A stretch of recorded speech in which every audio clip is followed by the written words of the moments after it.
Hello and welcome back to my channel behind the cinema. Hit 3 trailer అయితే చూడడం జరిగింది. చూడగానే నా రియాక్షన్ మెంటల్ మాస్. ఇదేం వైలెన్స్ అయింటుందని అనిపించింది. ట్రైలర్ చూస్తున్నప్పుడు నాకు కొన్ని ఇంట్రెస్టింగ్ పాయింట్స్ అయితే దొరికినాయి. వాటిని ఇప్పుడు డీకొచ్చేద్దాం. వీడియో స్టార్ట్ చేసే ముందు నా ఛానల్ని సబ్స్క్రైబ్ చేసుకోండి, ఒక లైక్ వేసుకోండి. So let's get started.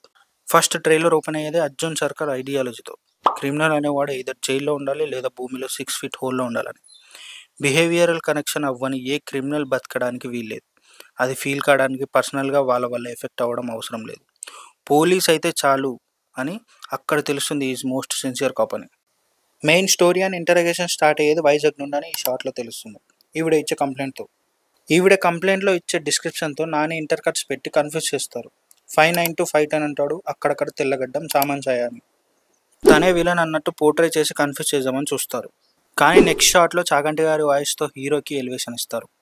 ఆపదలో ఉన్న వాళ్ళని రక్షించడానికి యోధుడు రంగంలోకి ప్రవేశిస్తాడు అన్నప్పుడు he enters hit team. 9 months బేబీతో ఈ కేసు అనేది ఎక్స్ట్రీమ్ పర్సనల్గా తీసుకుంటాడని అనిపిస్తుంది. ఎలా అంటే ఇక్కడ హీరోయిన్ అమ్మ దగ్గర పెరగలేదు కదా అని అంటుంది. This tells about his character.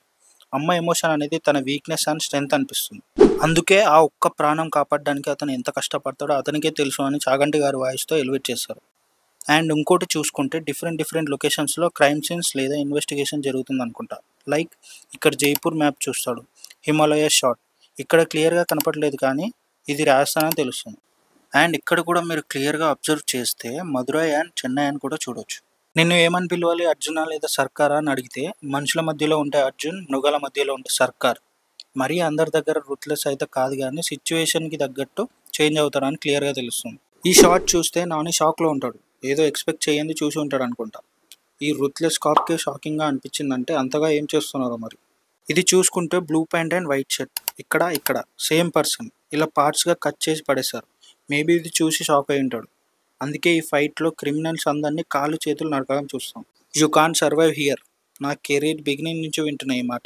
ఈ డైలాగ్ సినిమా క్యారెక్టర్ మీద అండ్ పర్సనల్గా నానికి కూడా పర్ఫెక్ట్గా సెట్ అయ్యే dialogue. Breaking the 4th wall rule again. ఈ బ్లాస్ట్ దగ్గర బ్యాక్ సైడ్ చూస్తే men surgical ward, private ward, maternity ward ఇవన్నీ కనిపిస్తున్నాయి.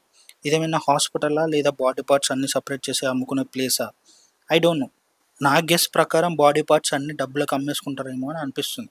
సో సినిమా అయితే బ్లాక్ బస్టర్ అనిపిస్తుంది. May 1st వరకు అయితే వెయిట్ చేయాల్సిందే. అండ్ ఇవే నాకు దొరికిన కొన్ని ఇంట్రెస్టింగ్ డీటెయిల్స్.